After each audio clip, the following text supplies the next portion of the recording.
Mesdames et messieurs, bonsoir. Chers amis, bonsoir.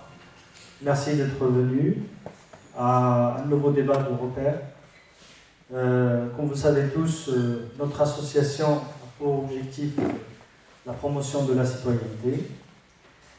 Et en effet, nous souhaitons contribuer à inciter les Libournaises et les Libournais à venir échanger avec nous et débattre sur des sujets d'actualité. Ceci en invitant des intervenants de qualité qui maîtrisent les sujets et des débats du jour, d'actualité, qui ont des positions politiques de différents horizons, qu'on peut partager, qu'on peut aussi ne pas partager. C'est dans cet esprit que nous avons organisé de nombreux débats depuis 6-7 ans maintenant, comme par exemple le débat sur la laïcité, la Constitution européenne, l'école, la discrimination, l'accessibilité handicapée, et puis la liste est longue.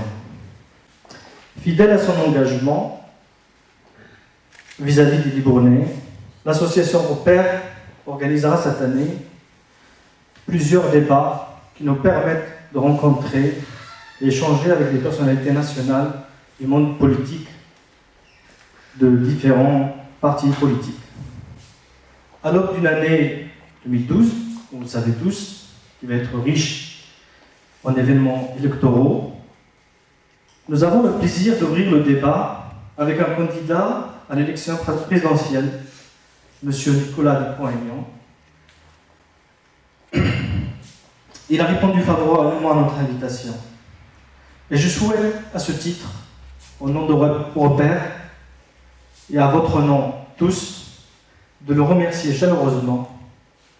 Nous allons échanger avec lui sur des sujets comme l'Europe, l'euro, la crise économique, l'immigration, le temps. Le débat va se dérouler en une vingtaine de minutes. Il va y avoir un échange entre notre ami Kamel. Et après, la soirée va être ouverte pour que vous puissiez poser des questions à M. Nicolas Dupont-Aignan directement. Voilà. Donc là, je donnerai la parole à M. Patrick Nivet, élu municipal, et donc c'est le représentant du maire. Merci. Voilà, merci M. le Président. Moi, je suis très heureux, je me suis fait même un devoir d'accueillir à Libourne M. Dupont-Aignan. La mairie me l'a proposé, je l'ai accepté, alors qu'en fait, je suis très pris ce soir, j'organise une projection de film à 8h30.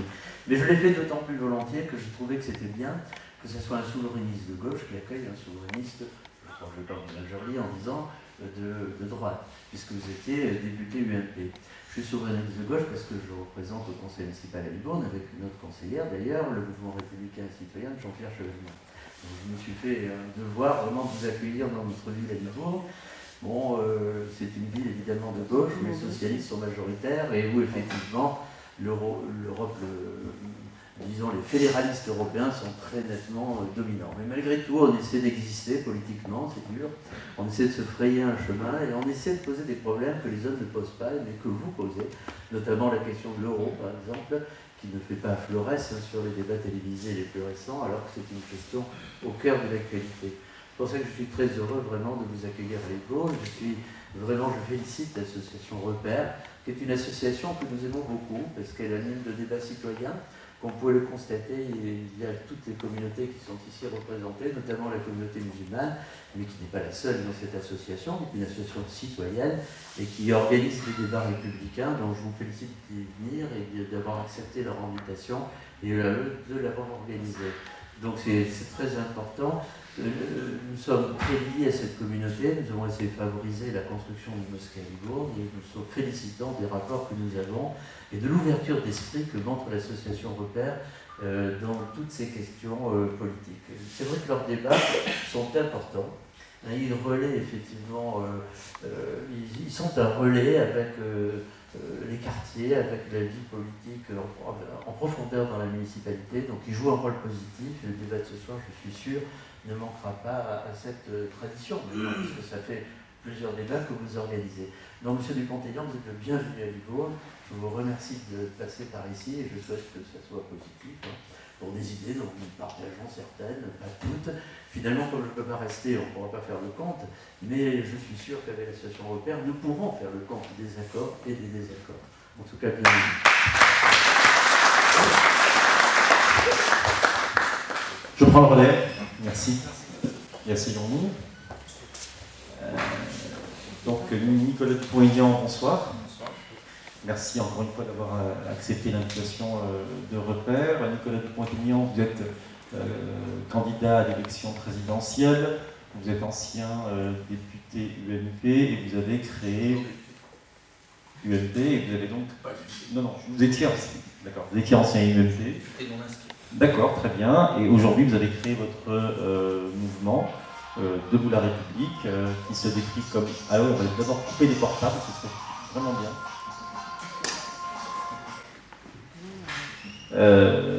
Un mouvement politique qui se décrit comme souverainiste. Alors, il existe des souverainistes de droite, il existe des souverainistes de gauche. Est-ce que vous pourriez nous décrire ce que signifie aujourd'hui être souverainiste dans une Europe qui se construit ou se déconstruit à grands pas? D'abord, si je peux me lever, ça va pencher. D'abord, merci de votre invitation. Je suis sensible à votre intention et quand vous m'avez appelé, j'ai répondu présent. J'étais en plus en Gironde le lendemain, donc ça tombait bien. Et c'est l'occasion d'échanger avec vous et de répondre à vos questions. J'aime pas obligatoirement le mot souverainiste, mais bon, je me sens gaulliste, souverainiste, qu'importe les mots. Je n'aime pas du tout le mot souverainiste de droite, souverainiste de gauche, parce que j'estime que ça ne veut rien dire. Je pense que la question fondamentale, c'est la question de la liberté de la nation. Alors oui, je suis souverainiste au sens où la souveraineté appartient au peuple, en démocratie. Le droit des peuples à disposer d'eux-mêmes. Et il y a un pays qui a inventé le droit des peuples à disposer d'eux-mêmes et qui a renoncé pour lui-même. C'est la France d'aujourd'hui. C'est assez étonnant. La Révolution française, 1789, liberté, égalité, fraternité. Et puis c'est des pays qui se suscitent devant tous et qui renoncent à être lui-même et qui renoncent à être maître de son destin et de ses choix. Et qui est sous tutelle. La France s'est mise progressivement sous tutelle. Alors il y a ceux de gauche qui se mettent sous tutelle, il y a ceux de droite qui se mettent sous tutelle, qui co-dirigent ensemble, puisqu'ils adorent être sous tutelle. C'est très pratique dans un sens, cela permet d'avoir l'illusion de gouverner. On a toujours les mêmes voitures avec chauffeur, on a les mêmes palais nationaux, mais on ne sert plus à rien. Et comme on ne sert à rien, très vite on n'a plus aucune influence sur les décisions, et on n'a pas de résultat. Donc on se succède à l'occasion des élections présidentielles en disant on va faire ci, on va faire ça. Mais ils n'ont plus le pouvoir de le faire, ils y ont renoncé au fil des traités qu'ils ont signés. Et qui décide? Mais ce sont des gens qui ne sont pas élus. C'est tellement plus simple. Ils se nomment Commission de Bruxelles, Banque Centrale Européenne, Agence de notation, multinationale, Cour de justice. Mais ce sont eux qui ont le pouvoir.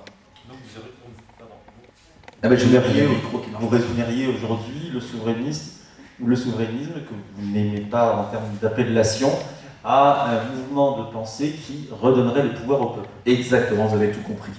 Je suis candidat à l'élection présidentielle parce que je suis convaincu qu'il faut que quelqu'un propose aux Français de leur rendre le pouvoir. Rendre le pouvoir aux Français. C'est aux Français de trancher les questions qui les concernent. C'est la base de la démocratie. Alors on a voulu, si je finis juste, on estime que le droit des peuples à disposer d'eux-mêmes vaut pour la Tunisie, qui va voter là dans quelques semaines, mais il faudrait que ce droit puisse valoir pour la France, et je vais vous dire quand est-ce qu'il a été le plus bafoué. Les Français ont voté non au référendum sur la Constitution européenne, le président de l'association qui est là a évoqué cette question, qui a été un grand débat en France. Et moi j'ai rompu avec l'UMP en 2007, avant l'élection présidentielle, parce que l'UMP, mon parti, avait décidé de revenir sur ce vote, libre à lui, mais de revenir non pas par le peuple, par un nouveau référendum, parce que seul le peuple peut défaire ce qu'il avait voté, mais de revenir par le Parlement. Et j'ai estimé que c'était un crime contre la nation et contre le peuple français. J'ai démissionné à cette époque de l'UMP pour une raison très simple, c'est qu'on ne peut pas construire l'Europe d'ailleurs, on ne peut pas développer la France, on ne peut pas faire vivre la démocratie en s'asseyant sur le résultat d'un référendum. Et tout l'enjeu des prochaines années, c'est de résoudre les problèmes des Français. Mais pour résoudre les problèmes des Français, faut-il encore que les gouvernements français aient la capacité de le faire. Or, ils ne l'ont plus. Donc la condition préalable à la résolution des problèmes des Français, chômage, insécurité, école, etc., c'est d'abord de leur rendre le pouvoir, c'est-à-dire de le reprendre sur ceux qui l'ont volé. Cela veut dire revoir la construction européenne, revoir le système financier, contrôler nos banques, refaire vivre la démocratie. C'est le défi majeur des prochaines années. Merci pour cette introduction. Nous avons effleuré l'idée du souverainisme, même si vous n'aimez pas ce mot, mais est-ce que finalement ce souverainisme ne serait-il pas simplement du patriotisme au sens historique et politiquement correct, je dirais, du terme? Eh bien, je préfère le mot patriote. Vous avez raison, je suis un patriote républicain. Voilà. Patriotisme et république. On aurait pu appeler notre mouvement comme ça. Patriotisme et république, parce que si nous ne nous occupons pas nous-mêmes de notre pays, qui va s'en occuper? Personne d'autre. C'est tout, c'est très simple. Et l'enjeu majeur aujourd'hui dans la mondialisation telle qu'elle est, qui est une guerre économique mondiale. La guerre n'est pas militaire aujourd'hui, elle est économique. Et c'est quand même curieux de voir notre pays abdiquer d'avance dans cette guerre. Mais abandonner sa protection. Certains diront que le patriotisme, aujourd'hui, c'est justement pouvoir s'inscrire dans une Union européenne afin que le patriotisme français puisse rayonner à travers un ensemble cohérent, plus fort, un bloc européen capable d'affronter les autres grands blocs, donc américains et chinois, indiens plus tard. Ça, c'est très bien. Dans 500 ans, ce sera parfait. Mais en attendant, cela n'existe pas. C'est une chimère, c'est un mythe. Et ce faisant, comme c'est un mythe, il n'y a que les Français qui y croient. Parce que les Allemands ont très bien compris que ça n'existait pas. Et je vais vous donner une anecdote. Quand en France, M. Mittal a racheté la sidérurgie française Arcelor, j'étais le seul député, le seul, ni à gauche ni à droite, il n'y en a pas un, le seul qui a écrit au Premier ministre en disant qu'il faut s'opposer à ce rachat qui signe la fin de la sidérurgie française restructurée avec l'argent du contribuable. On n'a pas répondu, mais la semaine d'après, Mme Merkel, je ne sais plus si c'était Mme Merkel, c'était peut-être M. Schröder, je ne sais plus, enfin en tout cas le chancelier allemand réunissait les présidents des entreprises sidérurgiques allemandes, les industries automobiles, et disait bon, nous on va s'organiser pour que bien évidemment personne ne rachète notre sidérurgie. Un autre exemple, en Allemagne, aujourd'hui la production d'automobiles en Allemagne est de 5 millions de véhicules par an, exactement le même nombre qu'il y a 10 ans. En France, il a été divisé par 2. On est passé à la louche, enfin qu'importe le chiffre, mais ça a été quasiment divisé par 2. Cela veut dire quoi? Cela veut dire qu'il n'y a que les Français qui rêvent d'un patriotisme européen qui n'existe pas, et qui ne peut pas exister, je vous expliquerai pourquoi dans un instant. Mais pendant ce temps-là, les Allemands défendent leurs intérêts, et je ne leur en veux pas, ils ont raison. Ils défendent systématiquement leurs intérêts, et ils ont une volonté de servir le peuple allemand. Ce qui ne leur interdit pas de travailler dans des institutions européennes, car il faudrait peut-être un jour qu'on puisse comprendre qu'on est d'abord français, et ensuite européen. Et pourquoi? Tout simplement parce que la démocratie n'existe pas au niveau européen, c'est un mythe. La démocratie n'existe pas, d'ailleurs aux élections européennes les gens ne vont pas voter, et surtout les programmes ne sont pas identiques. Je me souviens d'une discussion avec Alain Juppé, puisqu'on est à Bordeaux, où il m'expliquait qu'il n'avait rien à voir avec le Parti conservateur britannique, et qu'à l'inverse, les partis socialistes français n'ont rien à voir avec le SPD allemand. Rien. Donc, c'est une illusion. Il y a des nations avec un sentiment patriotique, une culture commune, une identité commune, et ces nations, les hommes politiques qui prétendent aux hautes fonctions de ces nations doivent d'abord défendre la nation dont ils sont issus pour avancer, ce qui n'interdit en rien, attention, de travailler avec des partenaires et de bâtir de belles réalisations européennes, comme on a fait avec Airbus ou Ariane, car loin de moi, comme on veut toujours nous caricaturer, l'idée de renoncer à des coopérations entre nations libres, souveraines, c'est-à-dire démocratiquement adultes. Donc, le patriotisme français à travers le bloc européen est un mythe. C'est très intéressant puisque nous allons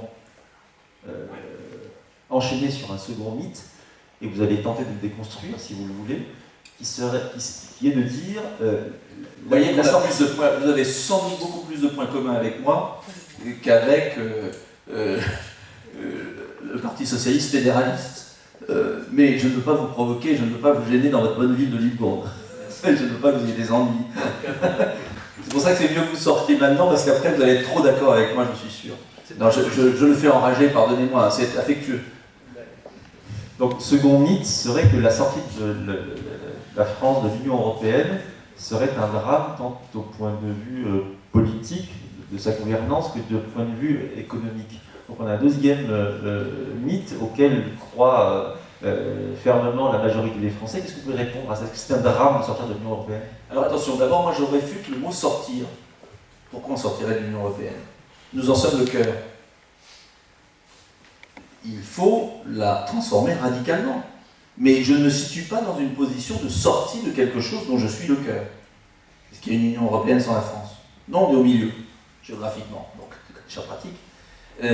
Et on en est un des acteurs principaux. En revanche, je dis aux Français qu'il n'y a aucune raison de subir une organisation dictatoriale qui n'a aucune légitimité depuis le viol de la volonté populaire de 2005 et qui mène le continent à la déroute, pas seulement la France, le continent à la déroute. Parce que ce qu'il faut bien comprendre, c'est qu'il y a une petite bande, j'appelle ça une bande, de technocrates, de financiers, sous influence d'ailleurs extérieure, principalement américaine et maintenant chinoise, qui s'est emparée de la belle idée européenne, que je ne renie pas, et qui l'a dénaturée et caricaturée en imposant un système destructeur de l'emploi, destructeur de la sécurité, destructeur des valeurs européennes. Donc c'est absolument surréaliste. C'est une prise d'otage spectaculaire qui s'est effectuée en quelques 20 ans, avec la complicité des autorités nationales qui obéissent ainsi à des intérêts financiers. Donc je finis juste quand même mon propos.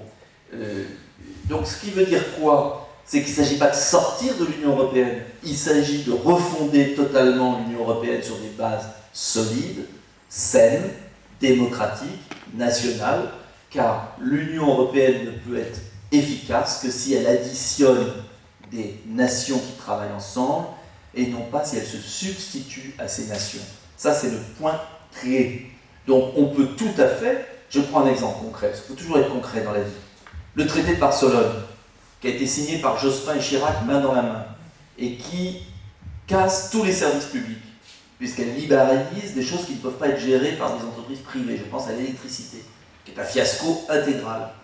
Au nom de quoi devrions-nous subir la privatisation d'EDF, qui est un fiasco intégral? Au nom de quoi tout traité peut être dénoncé. Donc, les traités européens doivent être bien sûr tous dénoncés, remis à plat.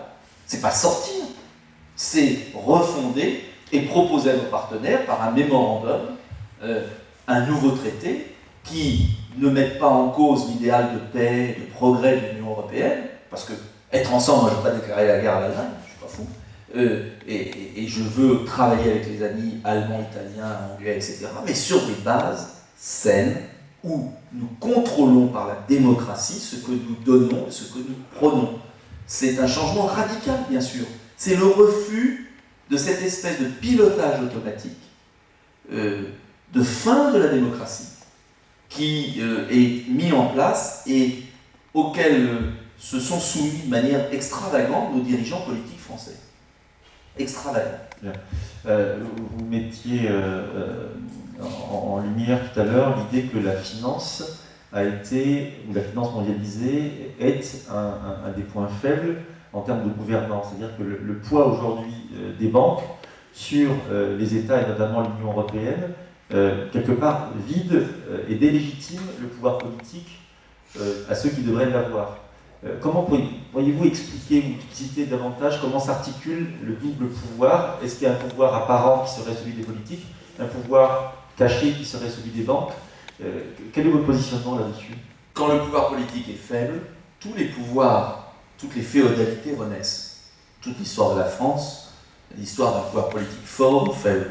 Quand le pouvoir politique est faible, les féodalités, c'est pas uniquement les banques, ça peut être les banques, c'est les corporatismes, les communautarismes, c'est-à-dire quand le pouvoir s'affaiblit, surtout en France, qui est une mosaïque, qui est un puzzle, qui ne marche que comme la bicyclette. La France ne fonctionne, à la différence peut-être d'autres nations, que comme une bicyclette, c'est-à-dire qu'il faut qu'elle avance vers un objectif, vers une idée. La France est une idée pour qu'elle fonctionne. Donc, quand le pouvoir politique est faible, bien évidemment, renaissent toutes les féodalités locales entre nous. Hein. Il ne faut pas piquer des verres, ce qu'on vit dans nos territoires quand même. Les grands féodaux du régime, etc. Donc, féodalité locale, féodalité d'entreprise. Je parlais d'EDF, GDF, ces entreprises privatisées qui ont des monopoles, les autoroutes. On a rétabli l'octroi en France. C'est extraordinaire. Tout le monde considère normal de payer de l'argent pour se déplacer en France. C'est extravagant. Les féodalités intérieures, la grande distribution, une féodalité intérieure incroyable, qui raquette les producteurs, qui raquette les consommateurs, 5 centrales d'achat, ça paraît normal. Donc, des féodalités qui paraissent normales au détriment de l'intérêt général. L'État est faible. Alors, j'en viens à l'affaire des banques. Ce qui est évident, c'est que dans un phénomène mondial, ça s'est fait de manière générale, avec la mondialisation, c'est apparu là aussi une prise d'otage. Parce qu'il y a des aspects de la mondialisation contre lesquels on ne lutte pas. Internet, c'est immédiat, il y a des changements d'époque. Il faut les assumer. Moi, je ne suis pas à dire qu'on va revenir à la machine à vapeur et à la marine à voile. C'est absurde. Mais il reste qu'on a vu une prise de pouvoir terrible qui s'est effectuée de deux façons. Vous restez debout? Non, mais restez assis. Non, je m'assois. Voilà. Qui s'est pris de deux façons. Avec d'abord des marchés fous, notamment les marchés des produits dérivés, de spéculation, et puis avec des banques qui sont devenues des États dans les États, et on en a la preuve aujourd'hui. Ça s'est accentué aussi parce qu'on a transféré notre pouvoir à l'euro, et quand je dis que l'euro est synonyme de perte d'indépendance, c'est que l'euro a sacralisé un principe de base que je dénonce dans mon livre, qui s'intitule L'arnaque du siècle, aux éditions du Rocher, vendu 13 €. Mais il faut vraiment insister pour l'avoir. Dans mon livre, je dénonce l'escroquerie du siècle, qui est la fin du pouvoir de création monétaire publique. Je veux juste insister là-dessus, parce que les gens ne comprennent pas très bien ce que c'est normal. C'est très simple. Quand le général de Gaulle a financé les grands investissements publics de la France dans les années 58, il avait un budget en équilibre, le budget de la France en équilibre, mais les investissements publics, Airbus, Ariane, le nucléaire, tout ce sur quoi on vit, le TGV, étaient financés sans payer d'intérêt. La Banque de France prêtait au Trésor public à 0%. Quand vous prêtez 100 milliards à 0%, vous remboursez 100 milliards. Quand vous prêtez 100 milliards à 3% sur 20 ans, vous remboursez 180 milliards. Et si vous regardez la fameuse dette dont on nous rebat les oreilles, la dette de la France, si on n'avait pas payé d'intérêt depuis 20 ans, elle était déjà remboursée.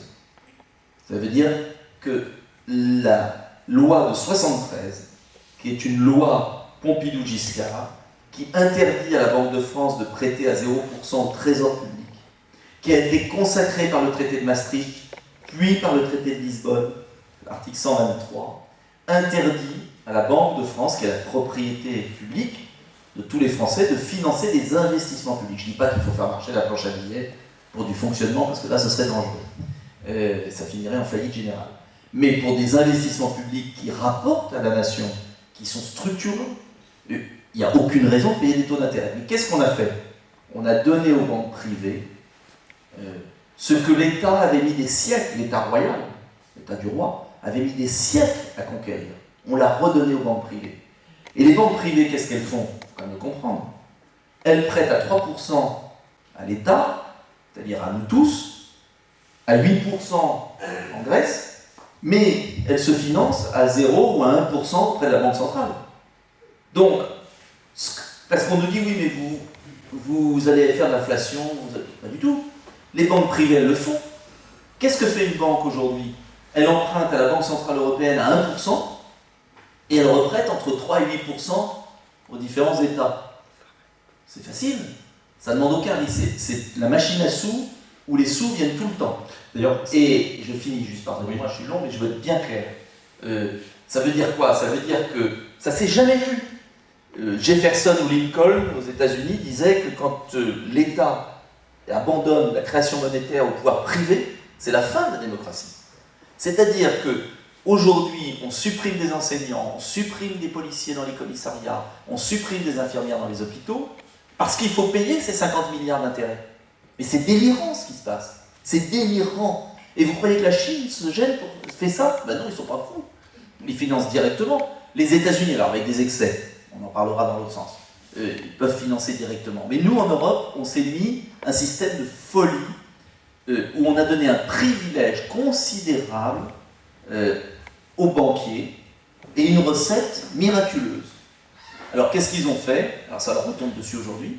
Au lieu de prêter à l'économie réelle, aux artisans, aux commerçants, chercher les inventeurs, prêter à l'économie, parce que c'est ça le boulot d'une banque, ils se sont dit c'est pas compliqué, on n'a qu'à acheter des obligations de la Grèce, de l'Espagne, de l'Italie. Simplement ils ont tellement acheté de choses, et ces pays ont eu l'euro, et je ne fais pas le dessin sur la création de l'euro, je ne vais pas être trop long. Mais la question centrale pour les années à venir, et c'est l'objet de ma candidature aussi, c'est qu'il faut reprendre le pouvoir sur le monde financier. Ça veut dire 1. Séparer les banques de détail des banques d'investissement. 2. Sanctionner leurs dirigeants et les poursuivre en justice. 3. Siéger au conseil d'administration et créer à terme des fondations où les citoyens pourraient contrôler ce qui se passe. Et puis là, on aura déjà remis le contrôle sur le pouvoir financier et financer, bien sûr, abroger la loi de 73 et sortir de l'euro pour retrouver la capacité à financer l'économie d'avenir. Parce que si, et je finis là-dessus, on n'est pas capable de financer les grands programmes qui feront la puissance de l'Europe et de la France demain, eh bien nous serons les clochards de la Chine qui viendront nous racheter par morceaux, parce que eux ne se gênent pas sur crédit public pour investir dans les écoles d'ingénieurs, dans les programmes scientifiques, etc. Donc l'enjeu majeur de l'Europe et de la France, c'est de réussir le XXIe siècle et d'investir dans les technologies d'avenir qui feront l'emploi de demain. Et ça, c'est autre chose que la politique malthusienne que nous fait M. Fillon ou que nous prépare M. Hollande.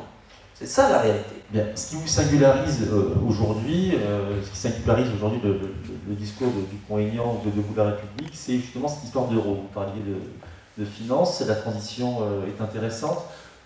Pourquoi est-ce que cette fameuse euro est dans votre ligne de mire? Est-ce que vous pourriez expliciter, je dirais en vulgarisant un petit peu, car il n'y a pas des économistes dans la salle, mais pourquoi est-ce que cet euro qui a suscité autant d'espoir dans la construction de la, entre guillemets, nation européenne, pourquoi est-ce qu'aujourd'hui cet euro devient un des principaux freins d'une part à la croissance, mais pire encore, qui est l'objet de toutes les misères, notamment en Grèce actuellement? Alors d'abord, l'euro n'a pas été fait pour servir la prospérité européenne, il a été fait, comme vous l'avez suggéré, pour créer une nation européenne de toutes pièces. Mais ça, c'est un mythe, parce qu'il n'y a pas un peuple européen, il y a des peuples différents qui veulent travailler ensemble et qui ont des proximités. Et on a confondu les deux. L'euro, c'est quoi? C'est une monnaie unique. Simple. C'est une monnaie unique pour 17 pays, ou 16, j'ai jamais dit 17 ou 16, j'ai un trou. 17 de mémoire. Mais le problème, c'est que ces pays ne sont pas uniques. Ça se saurait si la Grèce avait la productivité de l'Allemagne. Ça se saurait si le français était comme un Allemand. Ça se saurait si l'espagnol était comme un membre des Pays-Bas. Ce n'est pas les mêmes peuples. Une différence. Alors vous allez me dire pourquoi ils racontent ça. Ben, je vais vous donner un exemple très simple. C'est que dans les 10 dernières années, parce qu'aujourd'hui on a la preuve par exemple, quand j'ai dit ça avec Séguin au RPR ou avec Chevènement au PS, on nous disait vous êtes dingue, ça va marcher très bien, vous n'avez rien compris, etc. Mais là on a le retour d'expérience. On a eu l'expérience, 10 ans. Je prends un exemple. En Grèce, il y a eu 40% d'inflation. Bon. En Allemagne, 0. Alors on peut dire les Grecs sont pas gentils, ils sont pas bien, ils sont ce qu'ils veulent, mais c'est un fait. Ça veut dire qu'un produit grec en euros vaut 40% plus cher qu'en Allemagne. Ben, Ça veut dire quoi? Ça veut dire que la Grèce vend plus ses produits, que les touristes vont pas en Grèce mais ils vont en Turquie, que la monnaie est trop chère pour la Grèce, de 40%, et que très vite la Grèce s'effondre. Alors il y a deux solutions dans la vie. Il y a la solution réaliste qui était de dévaluer la monnaie grecque, mais pas de peau, ils n'ont plus de monnaie, c'est l'euro, donc vous ne pouvez pas dévaluer. Alors il y a l'autre solution, que voulait Madame Lagarde, que je raconte dans mon livre, c'est de dire il faut que les Grecs réduisent leur pouvoir d'achat de 40%, c'est une déflation intérieure. Mais ça s'est jamais vu, sauf dans les cas de guerre, et encore. Donc, avant, qu'est-ce qui se passait? Quand un pays n'avait pas la même compétitivité qu'un autre, eh bien, le pays qui avait la plus forte compétitivité réévaluait sa monnaie, et celui qui avait la plus faible compétitivité la dévaluait. Ce qui fait qu'au lieu d'avoir des malheureux qui étaient chômeurs, il y avait un vase communicant qui était la monnaie. Mais comme on a fait de la monnaie l'élément essentiel de tout, eh bien, c'est les peuples qui trinquent. Alors, ça veut dire quoi? Ça veut dire qu'aujourd'hui, pour la France notamment, pour l'Italie, l'Espagne, la Grèce, le Portugal, l'euro est une monnaie trop chère. Pour l'Allemagne, c'est une monnaie qui n'est pas assez chère. Donc, s'il n'y avait pas l'euro, qu'est-ce qui serait passé très simplement? L'Allemagne aurait réévalué sa monnaie, les exportations allemandes auraient diminué, la France aurait légèrement dévalué sa monnaie, ses exportations auraient redémarré, et il y aurait eu moins de chômage. Ça veut dire quoi? Ça veut dire qu'on ne peut pas avoir la même monnaie pour des gens de taille différente. Et surtout, quand vous avez une monnaie unique, eh bien, vous ne gérez plus la création monétaire, ce que je disais il y a un instant, loi 73. Ça veut dire que la création monétaire, elle est alignée sur qui aujourd'hui? Sur l'Allemagne.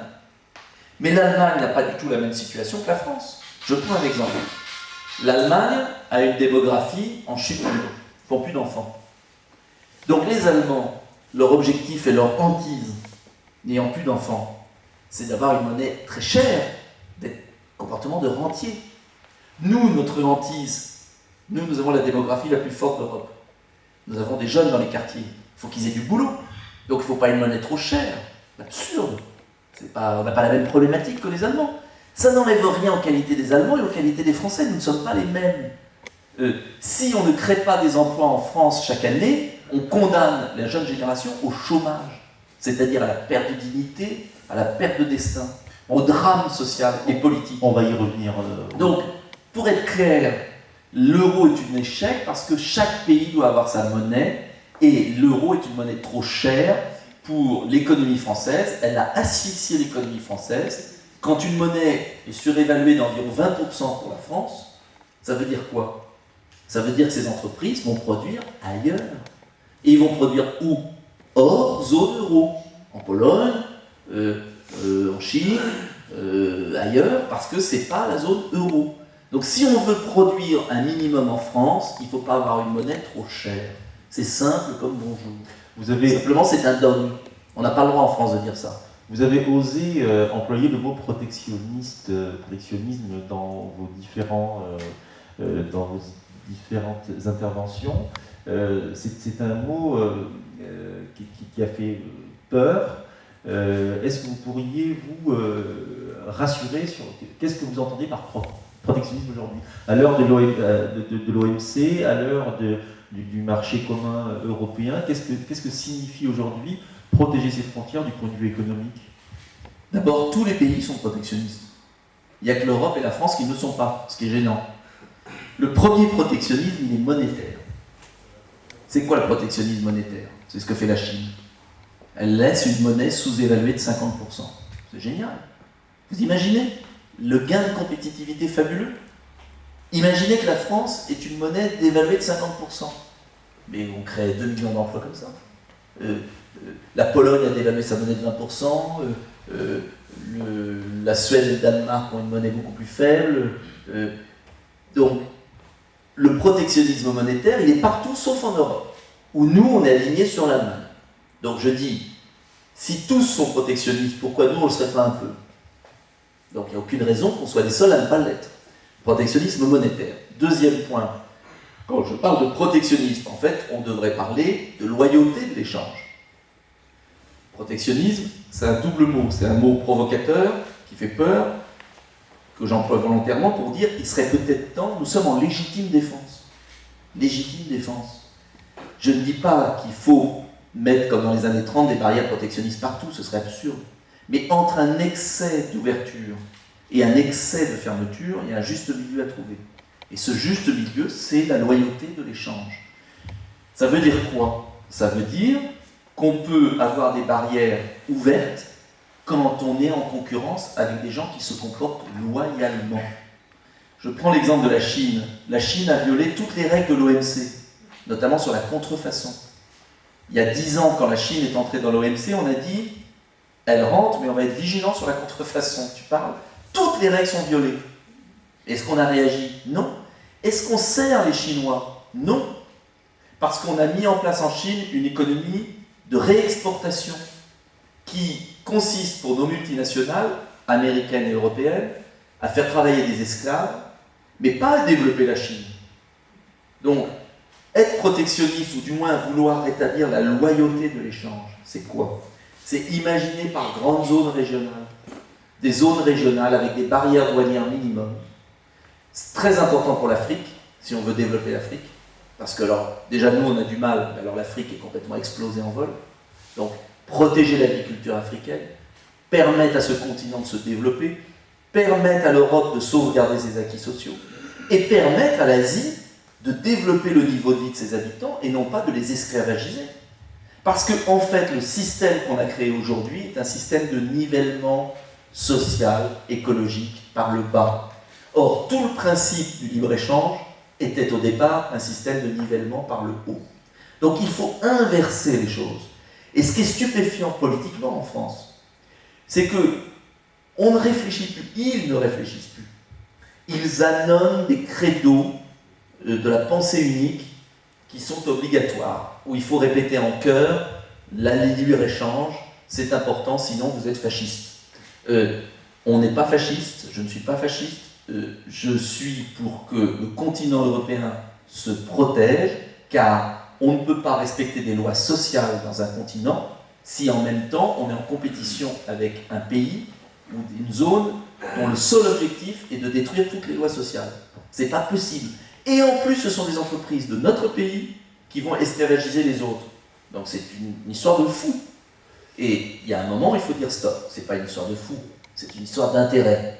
Car il est bien évident que quand vous allez faire fonctionner une usine en Chine où le salaire minimum est de 60 €, où ce sont des camps de travail avec des miradors, et où vous travaillez 9 jours sur 10, 12 heures par semaine, il est clair que quand vous produisez une chemise qui vaut 1 € et que vous la revendez dans un magasin de marque à Paris qui est 50 € ou 70 €, il y en a quelques-uns qui sont du beurre. Simplement, c'est une minorité, et pendant ce temps-là, on a des esclaves en Chine et des chômeurs en France, ce qui est quand même gênant. Donc, juste faire des réponses un tout petit peu plus courtes. Tout simplement pourquoi? Parce que je voulais pouvoir développer le prisme le plus large possible de manière à pouvoir impulser une discussion avec la salle. Donc, on va s'arrêter là. J'aurais voulu parler d'un peu de l'OTAN, un petit peu de l'immigration, etc. Mais on va laisser le public le faire. Donc, vous ne voudrez pas me lever pour le public? Non, allez-y, levez-vous. Allez, question. Bonsoir. Bonsoir. Vous avez parlé tout à l'heure de patriotisme. Pour vous, le clivage gauche-droite n'a plus de sens par rapport aux thématiques que vous abordez. Donc aujourd'hui, est-ce qu'il n'est pas question de faire une grande union des patriotes, qu'ils soient de gauche ou de droite, face à la problématique que tout le monde rencontre? Qu'est-ce que vous en pensez et êtes-vous prêt à... D'accord. Est-ce que vous êtes prêt à vous allier avec des patriotes de gauche, d'extrême gauche, d'extrême droite, de droite, divers? Ça ne se fera pas comme ça parce que, en tout cas, eux, ils ne sont pas prêts à me soutenir ou à me s'allier avec moi. Donc, j'ai pas le sentiment. Parce que le clivage droite-gauche est resté très prégnant dans notre vie politique. Je ne dis pas qu'il n'y a pas de différence entre la droite et la gauche. Je dis que pour qu'il y ait des différences entre la droite et la gauche qui existent, faut-il encore qu'ils aient encore le pouvoir. D'accord? Sinon, on a un jeu de rôle. Philippe Séguin avait toujours cette très belle expression, il y a 2 équipes de foot, mais il n'y a plus de ballon au milieu. Donc elles font semblant de jouer au ballon. Bon. Donc au bout d'un moment, ça lasse. Donc il ne faut pas se méprendre sur ce que je dis. Pour autant, je vais vous dire, je crois qu'il y a des patriotes qui défendent une autre idée de la nation. Je plus, je ne vais pas accuser les autres de ne pas être patriotes au sens où moi je n'ai pas cette façon de procéder, mais qui défendent la nation dans chacun des camps politiques, bien sûr. Alors après, il faudrait mieux s'unir et qu'il n'y en ait qu'un qui porte ses valeurs. Ça se fera naturellement. L'histoire, vous verrez, rassemblera sur l'un d'entre nous la capacité de sauver notre pays. C'est encore un peu tôt. C'est encore un peu tôt parce que les Français ont compris que les autres n'apportaient rien, mais ils n'ont pas encore trouvé celle ou celui qui va porter ce rassemblement des patriotes. Qu'est-ce que je veux dire par là ? Pour que ce rassemblement des patriotes puisse fonctionner, il faut qu'il y ait rassemblement. Et pour qu'il y ait rassemblement, il faut qu'il y ait un projet politique fort qui justement rassemble. Et c'est pourquoi je suis candidat. C'est QFD. C'est peut-être prétentieux, mais c'est ce que je pense. C'est que je pense, on va aller jusqu'au bout, on va aller au bout de la logique, c'est que je pense que je suis le seul des patriotes à pouvoir rassembler. Parce que si le patriotisme vient de la droite extrême ou de la gauche extrême, il se coupe d'une partie importante de la population et il ne rassemble pas. Donc il faut à la fois être patriote et il faut être rassembleur. Et quand je regarde autour de moi, j'estime que je suis le seul.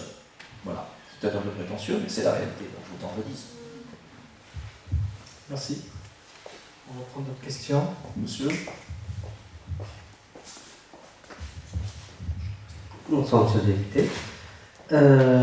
Suite aux propos que vous avez dit, suite au fait que donc vous seriez le seul à véhiculer le patriotisme. Ah, j'ai pas dit que j'étais le seul à véhiculer le patriotisme.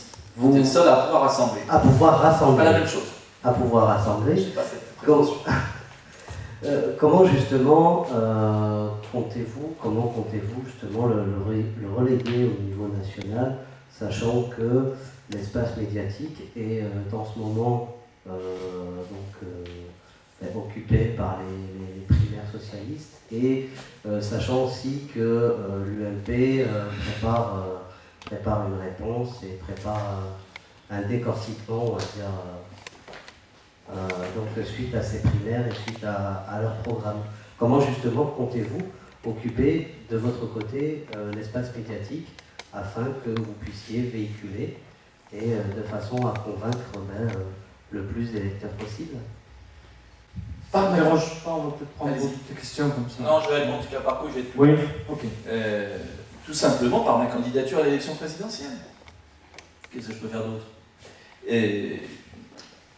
Parce que je suis convaincu que les Français ont compris le désastre des politiques menées depuis 20 ans, qu'ils savent très bien que ce n'est pas M. Hollande ou Mme Aubry qui vont les sauver, qu'ils savent très bien que ce n'est pas Sarkozy qui va pouvoir régler les problèmes, et qu'il faudra bien qu'il y ait quelqu'un d'autre. Simplement, ils ne le connaissent pas, ce quelqu'un d'autre.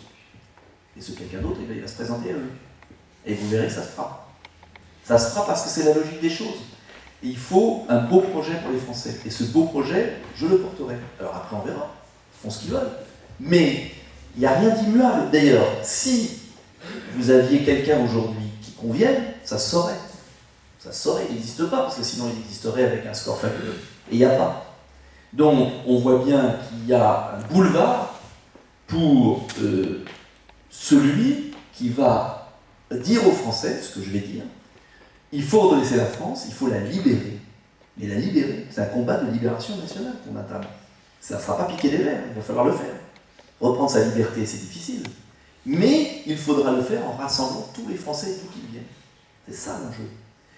Si vous proposez le redressement sans le rassemblement, vous n'aurez ni le redressement ni le rassemblement. Si vous ne proposez pas le redressement, vous ne rassemblerez personne. Donc il faut proposer redressement et rassemblement. Et les deux vont de pair. Et c'est cela l'originalité de mon programme. Voilà. Et vous le verrez petit à petit. Combien de temps ça prendra, je n'en sais rien. Mais ça prendra le temps qu'il faudra. Mais on le fera. Vous verrez. De toute façon, ça sera une nécessité pour la France. Ou alors ça veut dire que la France se suicide totalement. Et moi j'ai confiance dans les Français. Les Français ne veulent pas mourir.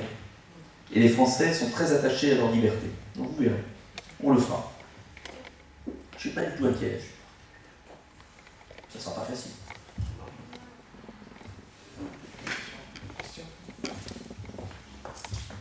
Bonsoir, M. Magnan.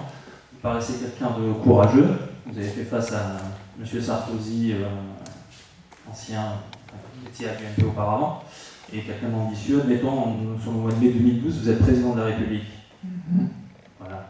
Quelles sont vos premières positions sur le plan économique, au niveau du chômage par exemple, qui, quand même, vous en avez parlé tout à l'heure, beaucoup de jeunes dans les quartiers difficiles, le chômage est existant, une jeunesse et des taux de chômage très importants. Voilà, concrètement, quelles sont les premières mesures que vous proposez? Première mesure, un référendum sur la sortie de l'euro, dans les 8 jours. Car c'est la clé, c'est pas la seule mesure nécessaire, attention. C'est la clé pour reprendre notre liberté, pour baisser les coûts de 20%, parce que je préfère dévaluer la monnaie de 20% que de réduire les salaires de 20%. Tout simple. C'est la clé de tout. Le jour où la France retrouve sa liberté monétaire, elle donne une bulle d'air à ses entrepreneurs qui ont intérêt à produire en France. 2, elle finance sa dette non plus sur les marchés financiers, mais directement auprès de la Banque de France. On reprend notre liberté. La deuxième mesure absolument fondamentale, c'est de diviser par 2 l'impôt sur les sociétés pour les bénéfices réinvestis en France. Nous sommes, c'est ahurissant, on taxe pareil ceux qui délocalisent de ceux qui investissent dans le pays. On exonère d'impôts les entreprises du CAC 40 qui délocalisent à mort, et on surtaxe les PME qui produisent dans notre pays. Donc il faut libérer les énergies en France. Troisième mesure fondamentale, c'est des droits de douane au niveau national sur les secteurs où il y a dumping social de la Chine notamment. Je prends l'exemple aujourd'hui des bicyclettes, des pneumatiques, puis il y a des offensives, des panneaux solaires, où il faut défendre les secteurs industriels. Quatrième mesure immédiate, c'est la nationalisation des banques. Mais la nationalisation, pas pour faire le crédit lyonnais bis, parce que vous pouvez avoir des banques publiques qui fassent les mêmes âneries. Donc avec un système de fondation sur lequel on est en train de réfléchir, pour que les Français soient propriétaires de leur outil bancaire, et puis avec des dirigeants corrects, qui fonctionnent, etc. C'est déjà pas mal, si on arrive à faire ça. C'est déjà pas mal.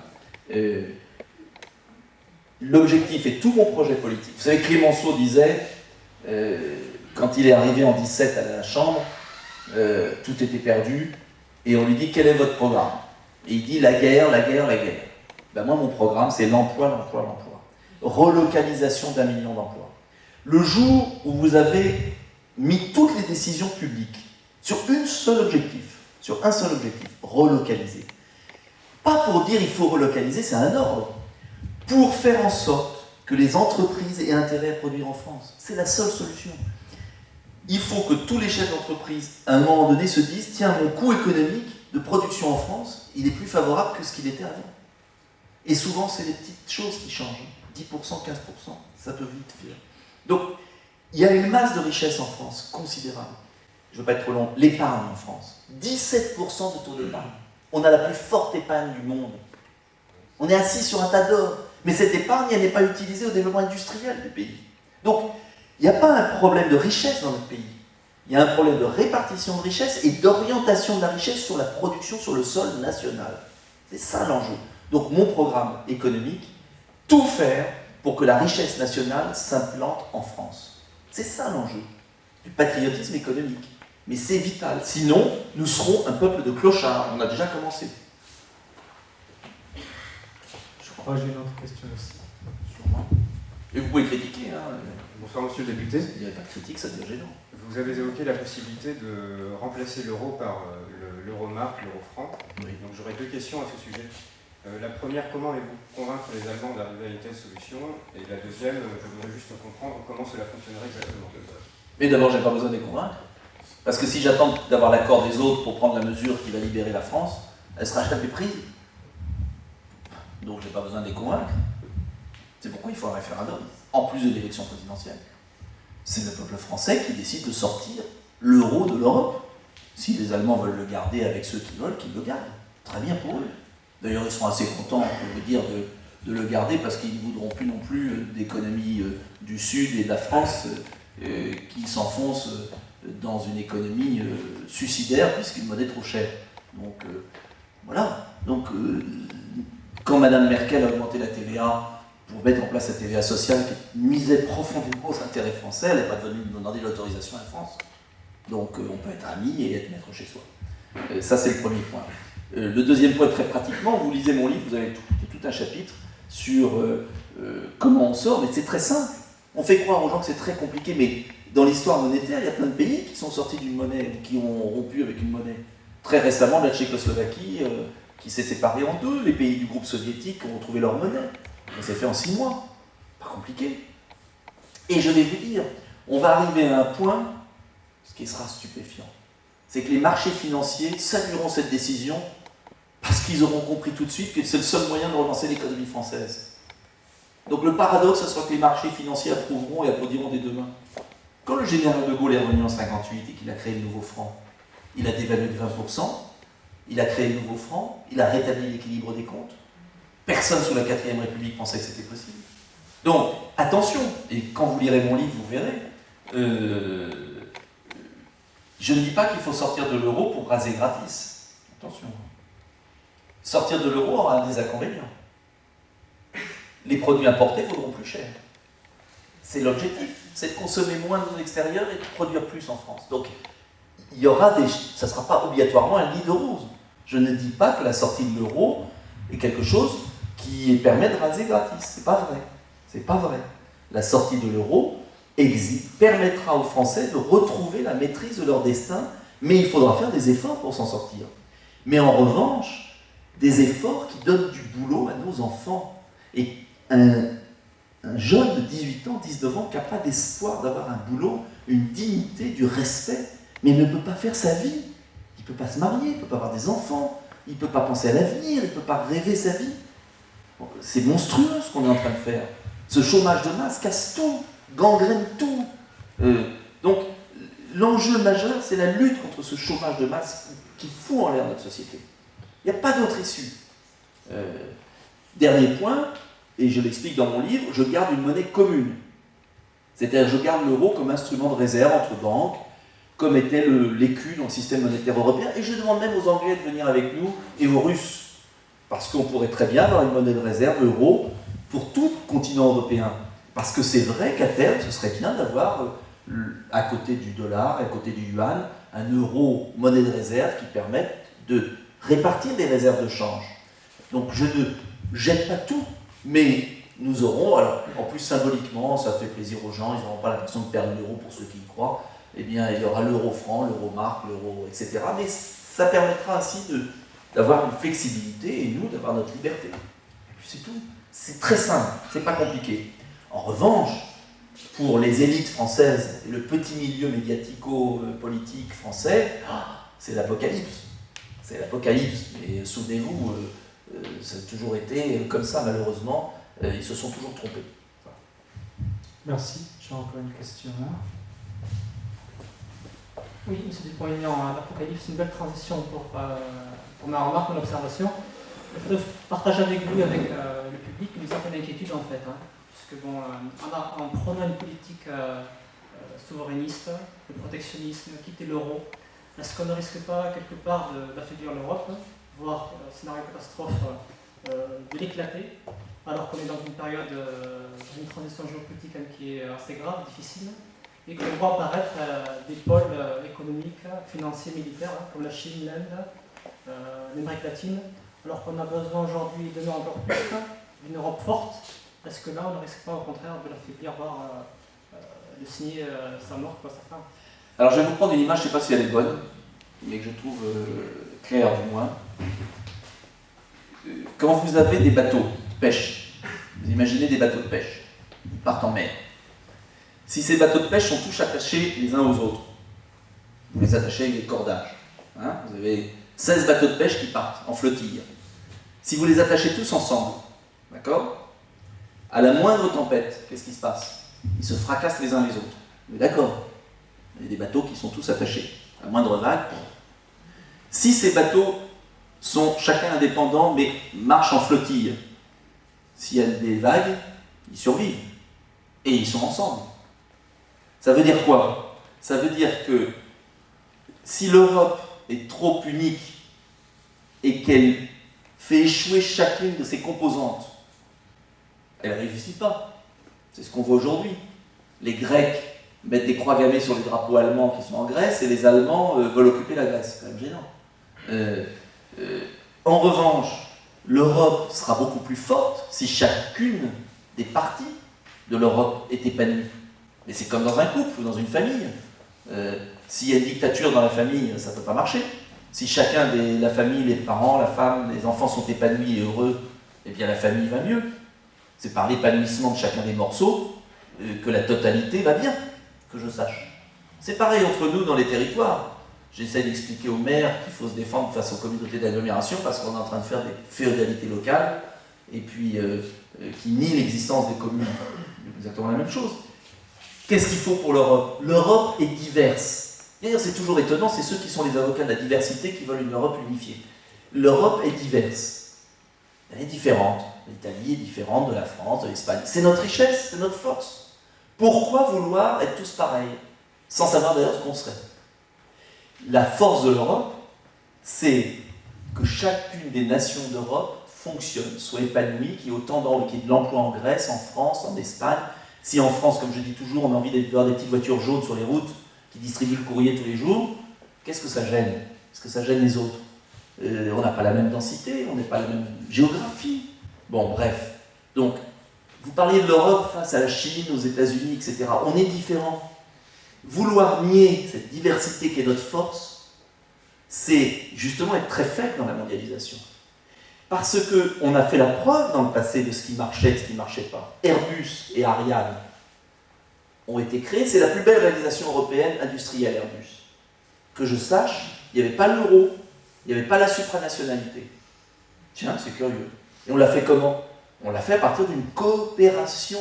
On s'est dit, tiens, on va faire un avion, et il y a eu un leader qui était la France, et puis on a ajouté autour quelques pays. Ça ne me gêne pas que sur d'autres domaines, ce soit un autre pays qui soit leader. Moi, je ne suis pas chauvin, ni nationaliste. Pas la même chose. Je suis patriote. Que l'Allemagne prenne, si on veut, l'énergie éolienne et qu'elle fasse un groupe autour et qu'on soit les meilleurs en énergie. Bon, ça me ferait la peine, ce ne soit pas nous, mais on ne peut pas être partout. Mais qu'en revanche, on se concentre sur les points essentiels. Quels sont les enjeux du XXIe siècle? C'est pas de savoir si on aura tous la même taille de carotte et si nos ascenseurs s'arrêteront au même niveau en Europe. Même aux États-Unis, ils ne font pas ça. Ils s'en merdent pas, pardonnez-moi. On n'a pas besoin de cette uniformité. Qu'est-ce qu'est l'enjeu? L'enjeu, c'est de gagner la bataille scientifique, technologique, pour ne pas être complètement distancié. On n'a pas besoin d'être tous pareils pour ça. On peut faire des coopérations. Donc arrêtons de faire croire aux Français qu'il faut qu'ils soient esclaves d'une technostructure financière pour être de bons Européens. C'est totalement faux, totalement stupide. Et vous verrez que ainsi nous pèserons dans la mondialisation. Et puis que je sache, il y a des petits pays qui s'en sortent très bien. Arrêtons de faire croire que c'est une question de poids. Singapour est un tout petit pays qui est très riche. La Suisse, beaucoup plus petite que nous, est très riche. Arrêtons ce truc de faire croire que c'est au poids. C'est complètement stupide. Ce n'est pas au poids. Et au contraire, le XXIe siècle est un siècle de réseau et de mobilité et de rapidité. Les grands ensembles, c'est pour les années 50 et Jean-Pierre Raffarin. Voilà. Il n'a pas évolué depuis les années 50, donc il est tout à fait content. Il croit qu'il faut être autant de Chinois pour être libre. C'est raté parce qu'on ne sera jamais aussi nombreux qu'eux. Donc c'est ahurissant d'entendre des choses pareilles. Voilà, donc c'est pourquoi aucune inquiétude. Alors, en revanche, les chefs d'État, les dirigeants européens, qui se servent de l'euro pour construire une nouvelle dictature, pour imposer un mode de fonctionnement. Ces dirigeants européens-là font croire que si l'euro disparaît dans sa forme actuelle, ça sera l'apocalypse. Et ce faisant d'ailleurs, comme l'euro va disparaître, ils mettent en place un cercle vicieux dramatique. Mais on peut avoir une autre forme de système monétaire européen. Vous savez, sur les millénaires des nations, l'euro restera un petit morceau, ça durera 10-15 ans. Dans 5 ans, c'est fini l'euro. Vous verrez, ce sera complètement fini. La question est de savoir si on en sort dans le chaos, intelligemment, en gardant ce qui est bon et en enlevant ce qui est mauvais, ou si on en sort dans le chaos. Parce que ce qui arrive à la Grèce, c'est l'année prochaine pour l'Espagne, l'année d'après pour l'Italie et l'année d'après pour la France. Donc moi je pense qu'il faut éviter ce genre de déroute. Bonsoir monsieur. Bonsoir monsieur. Ma question, c'est celle de la sélection des élites. Parce que nous voyons avec la politique actuelle, les gens qui arrivent à percer passent par la pub, font toute une stratégie pour se faire voir, et ceux qui ont une certaine timidité dans ce domaine n'arrive pas à percer. Et c'est un, comment dire, si nous devons être maîtres des cours de la monnaie, il faut le faire avec suffisamment de finesse pour ne pas faire de catastrophe. Et là, les élites ont une grande importance. Vous posez le Est-ce que problème. je peux Oui. prendre d'autres questions? Allez-y. C'est pour... Non, vous avez raison. Ça va, on a encore une fois de demi-heure. Alors, Monsieur Nicolas Dupont-Aignan, on va se rejoindre, Jean-Michel Séguin. J'ai une petite question parce que vous mettez en cause l'Europe en disant l'Europe. L'Union européenne. L'Union On n'est pas européenne. l'Europe et l'Union européenne. J'ai l'impression que, en tout cas, lorsque le président Sarkozy veut ne pas tenir compte de contraintes européennes, les 3%, il les met à la poubelle. Donc c'est, me semble-t-il, plus un défaut d'argumentation, et c'est là où je reviendrai sur votre courrier qui parle de l'incompétence et des responsabilités, plutôt que vraiment une contrainte qui est figée. Je voudrais savoir qu'est-ce que, par exemple, on risquerait si on ne rembourse pas la dette ou on ne tombe jamais aux 3%. Que peut faire l'Union européenne, que peut faire l'OMC dans le cadre des commerces si on dit qu'on met un SAS pour diminuer essayer de créer un calcul différentiel qu'il y a entre la production, par exemple, dans les pays européens, comme la Grèce par exemple, ou autre, et la France, mettre simplement calculer le différentiel et mettre un SAS qui va permettre de, sur les produits fabriqués ailleurs, simplement compenser pour qu'on ne tombe pas trop dans le chômage. On peut dire, si par exemple une voiture en Roumanie est produite pour 10 000 francs et qu'en France elle est produite pour 50 000 francs, est-ce que effectivement, je prends des chiffres comme ça, mais est-ce qu'on ne peut pas calculer le différentiel et mettre une taxe, mettre un SAS plutôt que d'enlever carrément l'Europe, carrément de sortir de tout ça. Et par contre, essayer de voir, parce que j'ai l'impression que c'est un problème culturel, essayer de voir, l'Europe n'est qu'une mutualisation normalement des peuples qui veulent bien coopérer. Pour moi, il faudrait qu'on apprenne à coopérer. Alors est-ce qu'on ne pourrait pas mettre un stand-by sur tout ce qui est européen et tout ce qui est très loin, très éloigné, et puis en même temps après, essayer au niveau local. En fin de compte, une communauté de communes, c'est quoi? C'est une mutualisation des communes qui décident d'agir ensemble sur tel et tel. Et là, on a de multiples histoires, de multiples expériences qui permettraient peut-être de trouver les bons relais et après de dupliquer à l'échelon immédiatement supérieur. Si j'ai bien compris votre question, mais non, mais il y avait une autre question avant, je ne me souviens plus, moi, de l'autre question d'avant, c'était qui déjà? Je ne prends pas la troisième. Non, parce que je suis fatigué. C'était quoi la première déjà? J'ai oublié. Les élites. Ah, les élites. Bon, je réponds d'abord à monsieur parce que je reviendrai après. Encore une fois, le débat est faussé parce qu'on applique à des mots identiques à des réalités différentes. L'Europe, elle existe, c'est d'abord une géographie. On est européen. Je ne suis pas pour changer la géographie de la France. Bon. Deuxièmement, l'idéal de paix, de prospérité entre des nations qui ont vécu des choses horribles ensemble et qui ont envie que ça ne recommence jamais, bravo. Je ne suis pas fou. Troisièmement, on peut faire ensemble des choses extraordinaires. Et on doit le faire. C'est des coopérations. Et ce qu'on a fait avec Airbus et Ariane, on pourrait le multiplier par 15. C'est ça l'enjeu. S'ils étaient vraiment européens, ces gens qui nous dirigent, ils feraient des choses en commun. Quand même incroyable. Rien. Les nanotechnologies, l'espace, le fond des océans, les énergies renouvelables, la voiture propre, la lutte contre le cancer. Mais voilà les vrais défis. Et moi, si demain matin, M. Sarkozy et Mme Merkel s'étaient rencontrés pour dire on va mettre 1000 milliards sur ces projets parce qu'on veut que l'Europe soit les premiers dans le monde à l'horizon de 20 ans, mais moi j'applaudis. Je suis pas... on me présente toujours comme un... Mais pas du tout. Mais ils en sont incapables. C'est pas ça qui les intéresse. Ils se sont mis sous la dictature d'une Union européenne qui est un organisme de bandits financiers sous l'influence d'autres États et de lobbies. On sait comment ça marche à Bruxelles.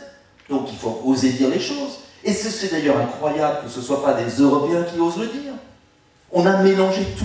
Donc l'Union européenne est morte, l'Europe est une nécessité, et il faut reconstruire, refonder. Voilà, je vous renvoie à un petit livre que j'avais écrit il y a 2 ans qui s'appelle Le petit livre mauve, l'abécédaire de la refondation de l'Europe, ou un nom comme ça. Bon.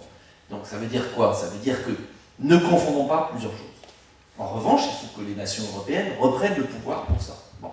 Ça, c'est le premier point. Voilà, donc, pour être très clair, oui, il y a des coopérations, non à une dictature supranationale sans aucune efficacité. Parce que quand on n'est pas contrôlé par le peuple, en général, on fait des bêtises. On l'a vu avec Trichet, qui est resté 15 ans et qui a abouti à un bilan désastreux. La question de monsieur m'intéresse beaucoup, non pas que la vôtre ne m'intéresse pas, mais j'avais le sentiment d'avoir déjà répondu indirectement. La question de monsieur est fondamentale, c'est le problème des élites.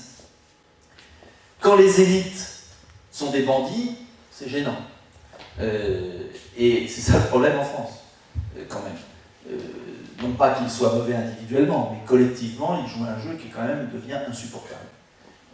Et tout l'enjeu en France, c'est le renouvellement des élites. Ça passe par le système éducatif. Pourquoi, outre l'emploi, ma deuxième priorité absolue, c'est l'école, c'est le creuset, c'est la République, c'est les droits et les devoirs du citoyen. Faire des citoyens et pas des consommateurs. C'est ça l'enjeu. Et ça commence dès le primaire. L'apprentissage du français. Je veux doubler les horaires d'apprentissage du français en France. Alors on me dit c'est impossible. C'est vrai, c'est tout à fait possible. En 1969, il y avait 15 heures d'apprentissage du français en France. Par semaine, 15 heures à l'école. On n'en est pas mort. On est passé à 9 heures. Ça a été quasiment divisé par 2. Eh bien moi je veux rétablir 15 heures d'apprentissage du français. Parce que c'est par la langue qu'on est maître de son destin. C'est fondamental. Et ça c'est tout à fait possible. Alors là ça ne dépend pas de l'Europe. Ça dépend que de nous. Mais là, il faut aussi un référendum pour passer outre la Bastille de l'éducation nationale. Sinon, on est foutu. Donc, ça commence à l'école primaire, et après, c'est tout le système démocratique à réformer. Et il faudra aussi faire évoluer la Ve République. Je pense notamment à une dose de proportionnelle, je pense notamment à l'utilisation du référendum. Là, c'est pas faire évoluer, c'est reprendre l'origine de la Ve République. Le général de Gaulle avait conçu la République, la Ve République comme une république qui s'appuie sur le peuple français. Et ses successeurs ont kidnappé la Ve République. Et ils ont pris les pouvoirs sans en assumer les responsabilités. Et en plus, ils ont transféré les pouvoirs à Bruxelles. Bravo le résultat. Bon. Et après, ils ont réduit à 5 ans, histoire d'achever la bête. Bon. Donc, c'est ça l'enjeu. Réforme du primaire, réforme du collège, réforme du lycée, monde universitaire. Et j'insiste sur un point. Si on ne renoue pas avec la fierté d'être français, avec la République, mais ça veut dire des droits et des devoirs. Ça veut dire aussi qu'on est capable d'être ferme sur certains principes. Voilà. Et ça veut dire tout un travail fondamental sur la République. Qu'est-ce que ça veut dire être français? Est-ce qu'on partage encore quelque chose? Qu'est-ce qu'on partage? Qu'est-ce qu'on est prêt à faire pour être français? Voilà pourquoi je suis pour un service obligatoire pour les filles comme pour les garçons, de 3 mois. Chaque Française et chaque Français, dans sa jeunesse, doit donner 3 mois à la collectivité. Et surtout pas dans son coin. Voilà, qui circule. Parce qu'on nous parle de, comment ça s'appelle, Erasmus, mais déjà ce serait pas mal si on pouvait sortir les petites Françaises et les petits Français de leur environnement immédiat. Ça leur ferait beaucoup de bien. De bouger, de voyager, de découvrir. Celui de Brest, il irait voir un peu comment ça se passe en Alsace. Et puis celui d'Alsace, il prendrait l'air dans les Pyrénées-Orientales. Voilà. Alors c'est peut-être un peu poussé, mais c'est très simple. Soit les Français veulent s'en sortir, soit ils seront des esclaves. Plan économique et sur le plan social. C'est très simple. Et il faut qu'il y ait quelqu'un qui leur donne un langage de vérité. Et puis après, ils vont ou ils vont pas. Soit ils veulent rester comme ça, on reste tous comme ça. Voilà, on est engraissés, et puis on va devenir de plus en plus maigre d'ailleurs, parce qu'on ne fait rien de sa vie et de son pays. Mais on ne fera pas quelque chose de sa vie si on n'est pas capable de faire quelque chose de son pays. Les deux vont de pair. Et vous connaissez la phrase de Jaurès, hein. La nation est le bien des pauvres. Eh bien, la nation, elle est mal en point. Mais elle a plein d'atouts en même temps, donc il ne faut pas être pessimiste. Madame, non, il y avait madame au fond là-bas. Ah mais il y a peut-être une question là, madame. Excusez-moi. D'abord, merci d'être parmi nous. Alors, Madame Garrigan, je suis conseillère municipale de l'opposition, c'est-à-dire que je suis UMP. Alors, j'ai trouvé qu'il y avait énormément de choses intéressantes dans ce que vous avez dit, en particulier quand vous parlez des banques, mais je pense qu'il y a maintenant une opinion assez unanime concernant les banques, et je pense que vos idées, effectivement, sont en train de devenir majoritaires, puisque on les entend aussi bien à droite qu'à gauche. Donc là, je pense qu'on a bon espoir pour faire en sorte que les banques soient moins spéculatives et qu'il y ait une différence entre les banques de dépôt et les banques qui font de la spéculation. Donc là, je pense que c'est quelque chose qui va tôt ou tard se faire. Je pense aussi que ce que vous avez dit concernant l'euro qui est peut-être sous-évalué pour l'Allemagne, mais très certainement surévalué pour nous, c'est quelque chose, je pense qu'il faut y réfléchir, et c'est quelque chose aussi qui est très certainement à l'origine des délocalisations. Alors cependant, moi je suis, bien que je partage pas mal de vos remarques, je suis très réservée quant à votre candidature. Je vais vous dire pourquoi. Nous avons en France un Front National, c'est le cas Libourne, qui est aux alentours de 20%, parfois même dans certains secteurs au-dessus de 20%. C'est-à-dire qu'il y a une réelle menace d'avoir au deuxième tour une candidate Front National. Alors je sais, parce que je vous ai écouté, parce que j'ai lu aussi quelques pages de votre livre, je n'ai pas eu le temps de tout lire, je sais que vous allez nous dire qu'il y a une très grande différence entre Marine Le Pen et vous, que Marine Le Pen divise, tandis que vous ne divisez pas, et naturellement, je vous crois quand vous faites cette affirmation. N'empêche qu'il y a une logique des chiffres. Et je voudrais savoir, le matin, quand vous vous rasez, à quoi vous pensez? Est-ce que vous rêvez d'être président de la République dans vos jours d'optimisme? Ou alors, lorsque vous êtes dans des jours peut-être plus pessimistes, est-ce que vous ne vous dites pas ma candidature en prenant des points importants à la droite, peut-être même d'ailleurs à la gauche, ma candidature en prenant des points importants aux candidats de droite et de gauche risque de favoriser la montée du Front National, c'est-à-dire le Front National au deuxième tour. Et là, je pense que c'est une responsabilité qui est une responsabilité importante, et c'est pour cela, bien que vous soyez très sympathique, bien que vous défendiez très bien vos idées, bien que j'en partage beaucoup, comme je vous dis ce que je pense. Laissez-moi terminer ma phrase, vous allez moins sourire. Je ne voterai pas pour vous. J'ai une question, peut-être pour détendre un peu l'atmosphère. Si demain à l'Élysée, si vous recevez le cheikh de Dubaï ou un président des pays africains dont on connaît très bien la situation, quelle est votre position quand par exemple à Dubaï on sait qu'il y a une grande exploitation des gens, des Pakistanais, il y a un grand travail de développement durable à faire, on fait des tours, on fait de la clim à fond. Quelle est votre position en tant que chef de l'État? Et quelle est votre... Voilà, ma question relève de l'ordre de la politique étrangère. Parce qu'en France, depuis quelques années, on reste dans la diplomatie totale, on fait plaisir à tout le monde, et quand ça va mal, vraiment quand le président tunisien a pris l'avion, c'est là qu'on lui dit non, on ne peut pas te recevoir. C'est là qu'on montre notre position, on dit qu'on est avec vous, le peuple arabe ou le peuple africain. Moi, j'aimerais bien voir un président qui a du charisme et qui dit vraiment fort, moi je ne suis pas d'accord avec vous et j'ai ma position et gardez votre pétrole. C'est vrai que c'est difficile. Quelle est votre position? Mais la France l'a fait avec Saddam Hussein aussi. Il y avait madame qui réclamait la parole, donc on va grouper les trois questions. J'en oublie pas une autre. Oui, bonsoir monsieur.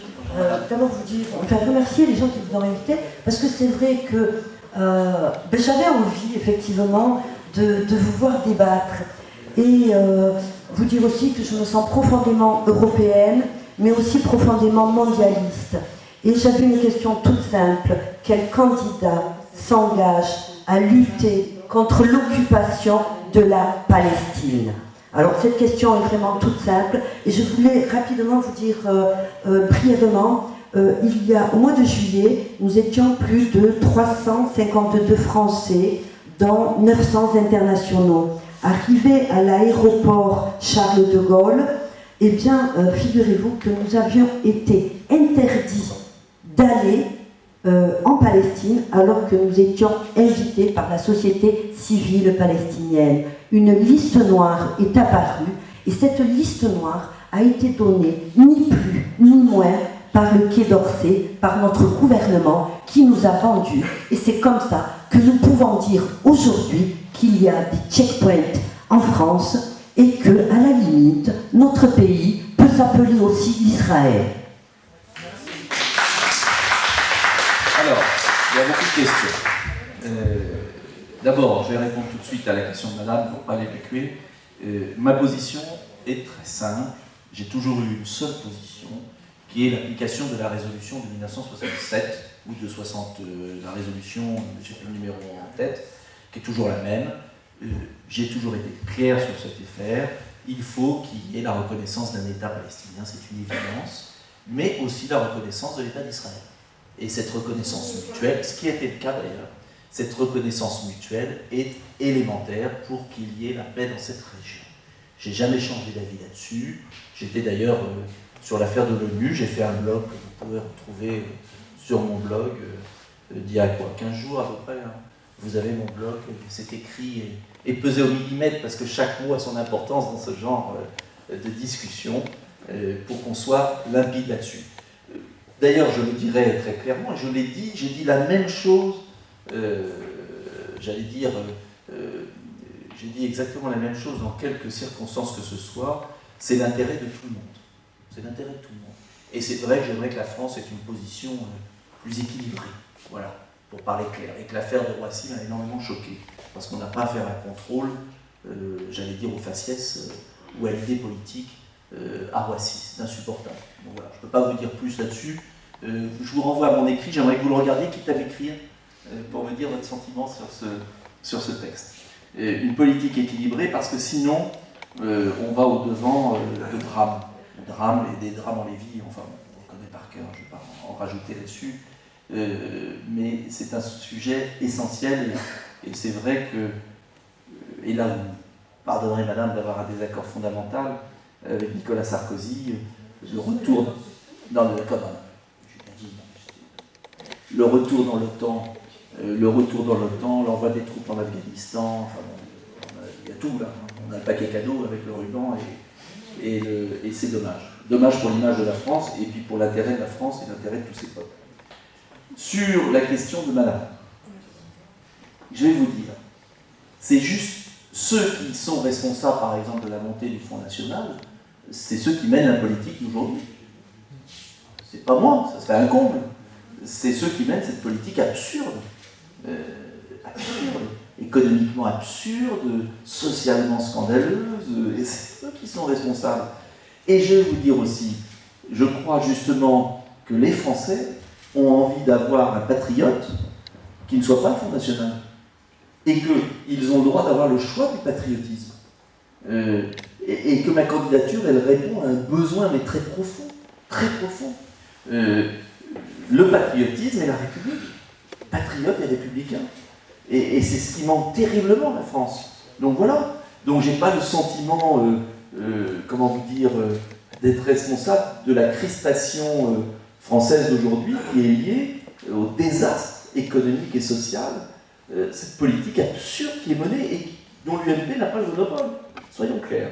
Parce qu'aujourd'hui on se focalise sur l'UMP parce qu'on n'entend parler que du Parti Socialiste en bien, mais Hollande, Aubry au pouvoir, ce serait pareil, avec des différences. Le style, le paquet cadeau est différent, mais le pansement rose est différent du pansement bleu.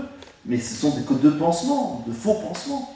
Donc, soyons clairs, moi je crois au contraire que je réponds à un besoin, et que si j'existais pas, il faudrait m'inventer. Pardonnez-moi madame, c'est immodeste, hein, mais j'en suis convaincu. Et je pense que je m'adresse aussi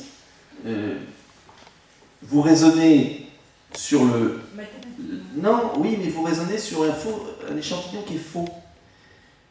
Vous raisonnez sur les Français qui vont encore voter. Moi, je vais parler aux Français qui ne votent plus, aux millions d'abstentionnistes. Et je ne raisonne pas comme les autres. C'est pour ça qu'ils ne comprennent pas toujours, les journalistes parisiens, parce qu'ils raisonnent en fonction d'un gâteau. Ils raisonnent en fonction d'un petit gâteau qui se rétrécit toujours plus. Moi, je veux parler à l'ensemble des Français qui sont écœurés, qui ne se situent plus sur le faire. Pardonnez-moi, mais je ne suis pas la droite populaire. Je ne suis pas Philippe de Villiers. Je ne veux pas résider dans une niche. Je veux parler aux Français, aux millions de Français qui sont écœurés de la vie politique, qui ne peuvent pas se résoudre au suicide du PS et du MP, et qui en même temps n'ont pas envie de voter Madame Le Pen. Et libre à ceux qui votent Madame Le Pen, mais libre aussi d'être patriote, républicain, d'avoir une autre vision des choses. Et puis il y en aura une autre à gauche, et c'est tant mieux. Et de cette diversité de candidatures, qui ne seront pas si nombreuses, en 2012, il y aura très peu de candidats. Très peu, vous verrez. Il y aura moins de 10 candidats. Donc, il y en a eu beaucoup en 2002, 2007, il y en a eu moins, et 2012, il y en aura très peu. Très peu. Eh bien, il faut qu'il y ait cette diversité, sinon ce sera la révolution dans la rue. Et ce sera beaucoup plus de tension dans le pays. J'en suis convaincu. Donc j'ai peut-être tort, hein, et je suis désolé de vous décevoir, mais je n'ai aucune mauvaise conscience. Aucune. La troisième question... Je suis fatigué aujourd'hui. C'était moi. Oui, c'était vous. Alors là, je vais vous dire, je suis en désaccord avec vous sur un point. Je comprends votre souci, mais je suis trop jaloux de la souveraineté de la France et du droit du peuple français de disposer de lui-même pour ne pas intervenir à tort à travers dans les autres peuples. Alors, la marge est difficile, parce que je vais être honnête, j'ai reproché à Nicolas Sarkozy, sur l'affaire de la Tunisie, d'avoir été trop proche. Mais il y a une chose qui est de collaborer avec un chef d'État dictateur dans un pays, et une chose que de vouloir s'ingérer en intervenant partout. Il faut trouver un équilibre. Voilà. Alors, la France, comme du temps du général de Gaulle, doit porter haut une voix, et c'est vrai que j'aimerais, comme le disait Madame tout à l'heure, que sur le conflit au Moyen-Orient, nous ayons une voix plus forte et moins partiale. Mais en même temps, on ne peut pas non plus s'ingérer trop dans les fonctionnements des États. Donc la marge est difficile. Mais je vais vous dire, vous parliez de charisme. C'est pas de charisme peut-être, c'est simplement de principe.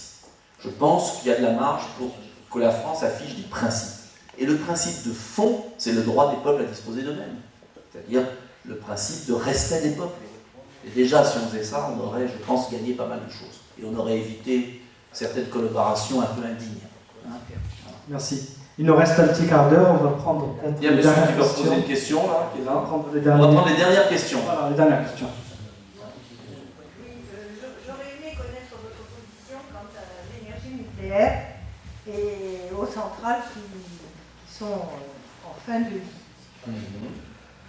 On va grouper les questions, si vous voulez bien. Deuxième question. Alors, vous avez parlé, bonsoir monsieur. Bonsoir. Vous avez parlé de protectionnisme. Alors, quelles seront les mesures de protection que vous prendrez au niveau des frontières nationales du pays, si vous en prenez? Oui, bien sûr. Voilà, et quelle est votre position? Ma position est très simple. Oui, question, troisième et dernière. Allez, troisième. Rapide. Mais rapide, voilà, si on vous connaît. C'est sur la réforme territoriale. C'est votre point de vue sur la réforme territoriale. Est-ce qu'il ne serait pas pertinent de revenir commune, département, région, plutôt que tous ces... Très bien. Quatrième. Allez hop. Quatrième et dernière. Je ne vais pas compter jusqu'à 4. Très rapide. L'année dernière, il y a eu des mouvements sociaux importants concernant la réforme des retraites. Quel est votre point de vue là-dessus? On entend le Parti socialiste qui va revenir à 60 ans. Vous avez parlé tout à l'heure de l'Allemagne. On nous compare toujours la France avec l'Allemagne, sachant que l'Allemagne cotise 35 annuités. Voilà. Donc, vous n'êtes pas dupe du discours ambiant. Les retraites. Il y a un problème de retraite, c'est évident, mais il y a surtout un problème de croissance économique et d'emploi. Si on a le million d'emplois supplémentaires et la compétitivité de l'économie, on financera nos retraites très bien. Pourquoi? Parce qu'on a la chance d'être un pays en équilibre démographique. Alors certes, il y a quand même un vieillissement de la population, certes c'est démagogique, bon, comme la gauche devrait promettre 60 ans, je pense que c'est démagogique, mais en revanche, il est clair que la question majeure, c'est tout simplement la création de richesses. Si on crée de l'emploi et qu'on rapatrie des activités économiques, on financera nos dépenses de retraite sans problème. Si on ne le fait pas, c'est pas 60, ça sera 67, 69, 70, ça n'aura pas de sens, puisque de toute façon, on est chômeur entre 49 ans et 62 ans. Donc, on sera chômeur entre 49 ans et 63 ans, ça sera le budget d'assurance chômage ou le budget de la retraite. Donc en fait, ce sont des vases communicants. Et c'est là où j'insiste à tout prix sur la question de la compétitivité économique et de la production sur le territoire national de richesse. C'est ça l'enjeu. Tout le reste, c'est de la littérature. Donc, qu'il y ait des petites réformes à la marge, mais de grâce, arrêtons de faire croire aux Français qu'il suffit de se serrer la ceinture pour réussir. On peut se serrer la ceinture et mourir de faim. Donc l'enjeu, c'est de s'occuper de la création de richesses dans notre pays. C'est ça l'enjeu. Et après, de prendre des mesures de justice. Alors, dans le détail, moi je suis favorable au système de points. C'est-à-dire, et je suis favorable à un système d'uniformisation totale des retraites publiques et privées, même si ça ne plaît pas. C'est-à-dire un système de points, on sait à l'avance, et même quand on a 35 ans, je ne sais pas quel âge vous avez, ou 30 ans, 35, je ne me suis pas trompé, eh bien on sait exactement, on peut calculer soi-même exactement ce qu'on fait, et combien on aura de retraite, alors qu'aujourd'hui, c'est le maquis le plus total, et le maquis le plus injuste. Donc je suis favorable à un système de points avec un minimum retraite, de l'ordre d'un minimum 800 €, 700 €, 600 €, j'en sais rien, ça sera défini techniquement, et puis après un système de points qui permette de rétablir de la justice. Prévisibilité, justice et création économique. Et puis bien sûr politique familiale pour qu'on continue à avoir une démographie satisfaisante. Voilà en gros si je devais schématiser. La réforme territoriale, il faut l'annuler, notamment cette invention stupide des conseillers territoriaux, mais il faut aussi réduire un peu le millefeuille. Et moi je crois beaucoup aux départements. Je suis départementaliste. Je ne crois pas à ces assemblées régionales qui sont des espèces de machins pour repeindre les lycées et faire la promotion de leur président. Donc, je vous dis que je le pense. Je crois aux communautés de communes et communautés d'agglomération à la condition que cela reste sur une base volontaire et que cela reste sur des projets. Et qu'on évite ce développement de féodalité locale. Après, il y aurait beaucoup de choses à dire, mais je n'ai pas le temps. Donc, il faut vous renvoyer à mes écrits. Protectionnisme, oui, contrôle des frontières, il y avait une quatrième question, je l'ai oublié. Nucléaire. Sur le nucléaire, je vais vous dire, la première mesure à prendre, c'est renationaliser EDF et refusionner les GDF, parce que j'ai beaucoup plus confiance quand même dans un nucléaire public que dans un nucléaire privé. Ça, c'est le premier point. Deuxième point, faire croire qu'on va se passer du nucléaire est une hérésie, et n'est pas vrai. En revanche, il faut développer les énergies renouvelables petit à petit en investissant dans la science. Voilà. Mais on peut aussi investir dans la science du nucléaire, parce qu'il est évident qu'il y aura des percées qui permettront d'éviter, c'est pour ça que je pense que l'EPR n'est pas la bonne solution et qu'il faut passer plutôt à la centrale numéro 4. Et je regrette beaucoup que le gouvernement Jospin ait arrêté les recherches, notamment sur Cresmatville à l'époque, parce qu'il y avait une vraie percée sur le retraitement pour éviter tous ces déchets qui sont une catastrophe. Donc je dirais que ma position est modérée. Je ne suis pas nucléocrate, mais je crois qu'il ne faut pas non plus mentir aux gens en leur faisant croire qu'on peut s'en passer n'importe comment. Je suis pour la prise de contrôle et éviter la sous-traitance. Première mesure à prendre quand on voit toutes les sous-traitances qu'il y a aujourd'hui.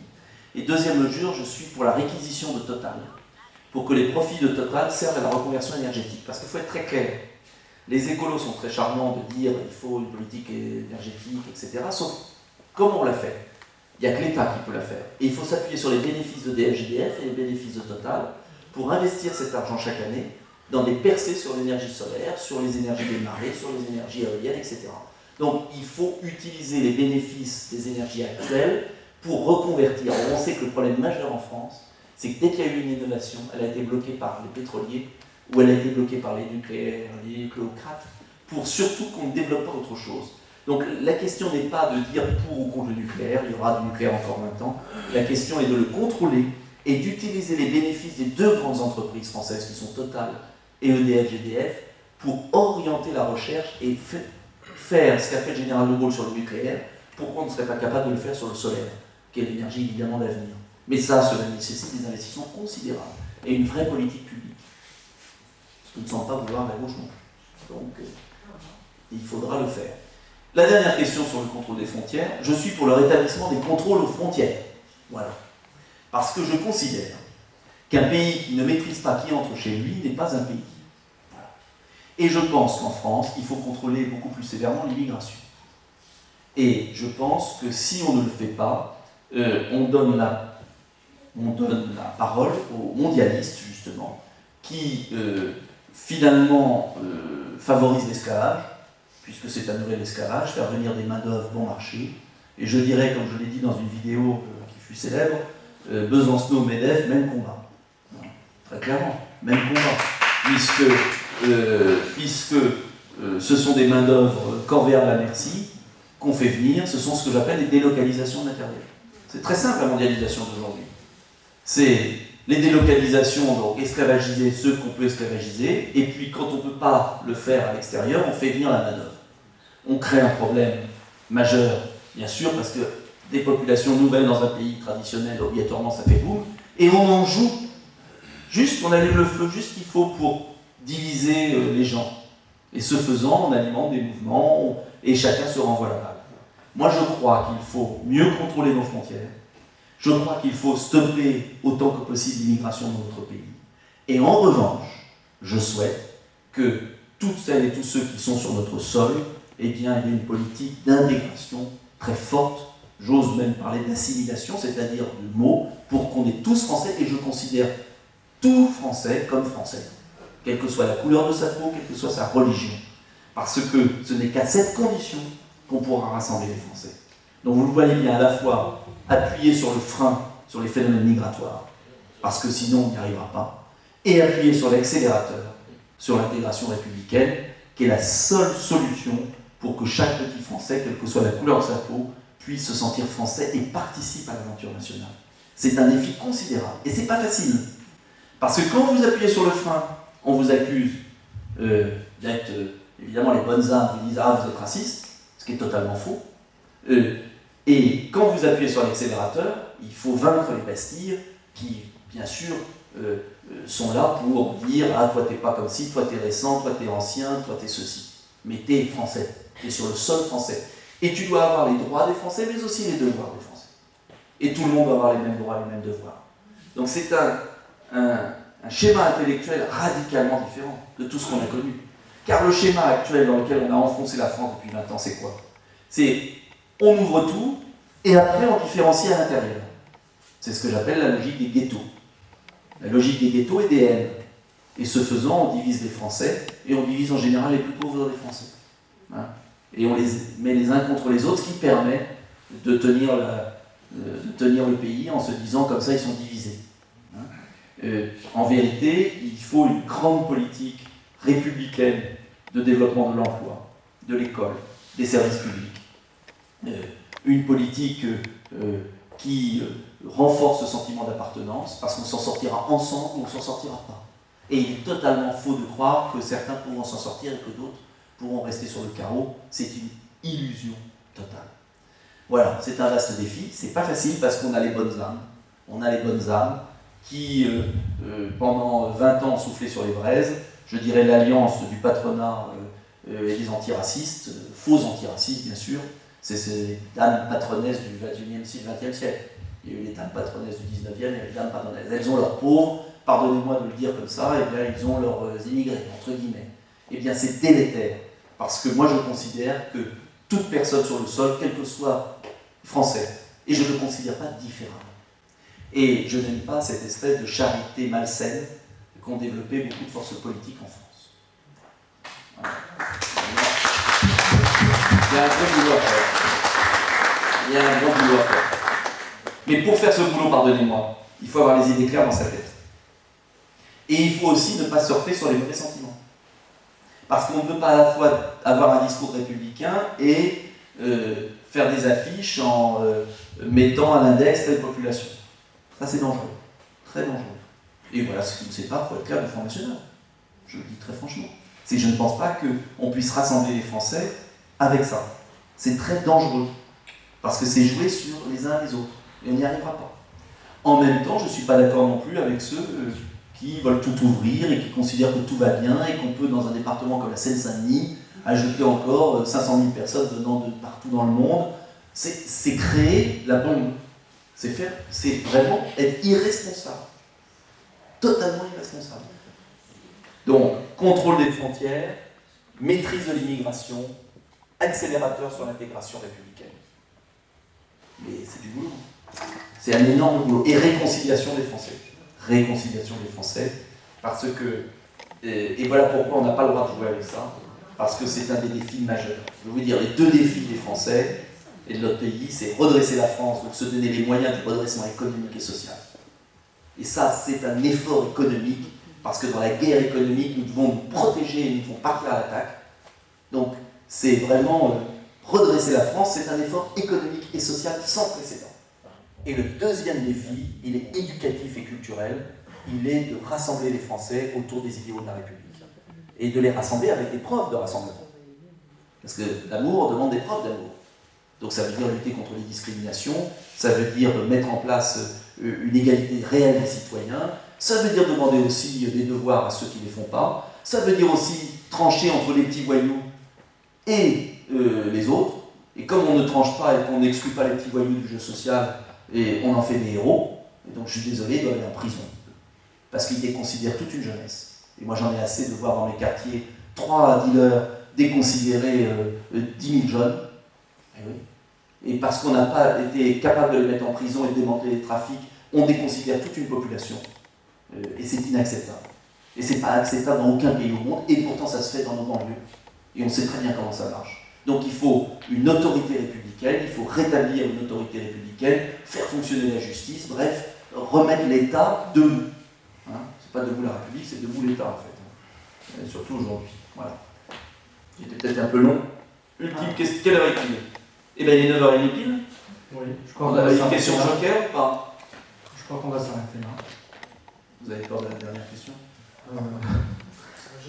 Allez, question joker, parce que j'aime bien toujours les dernières questions. La dernière question. Je ne sais jamais m'arrêter. Allez, la dernière. Mais pourquoi avez-vous attendu que le traité soit voté au Parlement pour quitter l'UMP? C'est pas vrai, j'ai parti avant. Je précise autre chose. Tout à l'heure, vous avez parlé de la création monétaire, sortir de l'euro. Ça ne suffit pas, puisque la perte de la souveraineté de la création monétaire française, elle date de 1973. Donc il y a cette petite remarque. Et également, pourquoi avez-vous attendu aussi longtemps pour quitter l'UMP? J'ai pas quitté l'UMP, j'ai pas attendu le vote. Je suis parti le 13 janvier 1997, avant même 2007, avant même l'élection présidentielle. Mais pourquoi avez-vous attendu si longtemps? J'ai pas attendu longtemps, je suis parti tôt, j'estime. Entre 1973 et 2007, il y a beaucoup d'années qui sont passées. Et toutes les grandes mesures. J'étais pas élu. J'étais pas né presque. Vous pouvez pas m'en vouloir. Oui, mais Vous pouvez quand même pas m'en vouloir en 1973 de ne pas avoir protesté contre la. Je sais que vous êtes jeune, mais tout de même, dans les années 90, vous étiez déjà. Oui, mais je ne savais pas tout ça. Attends, je vais répondre. Non, mais vous vouliez une question un petit peu. Je vais répondre. Qui s'est mobilisé contre le traité de Maastricht avec Philippe Séguin? Votre serviteur. Qui a démissionné de ses fonctions au RPR? J'étais responsable des fédérations, j'étais le seul à refuser de voter le traité d'Amsterdam. Suppression des frontières. C'est moi. Je me suis mis au banc de tout le. Qui est parti au RPF? Ça n'a pas été la meilleure des choses que j'ai faites d'ailleurs.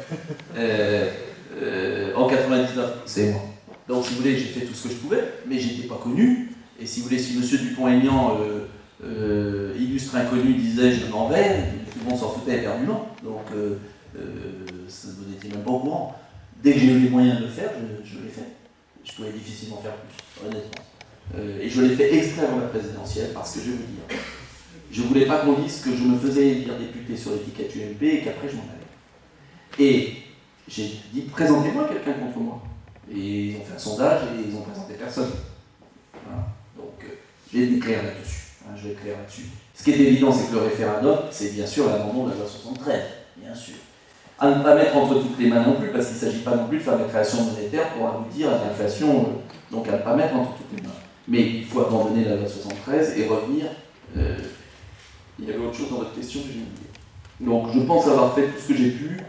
Bien sûr, on n'est pas parfait, peut-être, mais en tout cas, je peux vous dire que l'enjeu, c'est aussi de pouvoir parler aux Français. Maintenant, on y est. Voilà. En tout cas, le chemin ne fut pas toujours si facile, je peux vous l'assurer. Et il n'est toujours pas facile. En tout cas, merci de votre invitation. J'espère que cela vous a intéressé. Merci à vous. Allez. Merci d'être venu.